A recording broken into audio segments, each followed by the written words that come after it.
તો બોટાદ એસઓજી પોલીસે બે બનાવટી દેશી પિસ્તોલ સાથે બે શખ્સોને ઝડપી પાડ્યા। એસઓજી પોલીસે બાતમીના આધારે એક શખ્સને શહેરના ફાડરના મેલડી માતાના મંદિરના રસ્તેથી તો બીજાને બોટાદના મિલિટરી રોડ પરથી ઝડપી લીધો।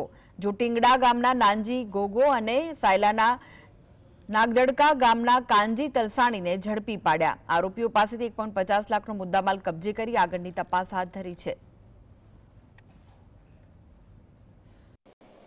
एसओजी पुलिस एक कांजी उर्फे गगो तलसाणिया जे सायला तालुका सुरेन्द्रनगर है एनी अटकायत करी है અને એની પાસે પણ એક દેશી બનાવટનો હથિયાર મળી આવ્યો છે।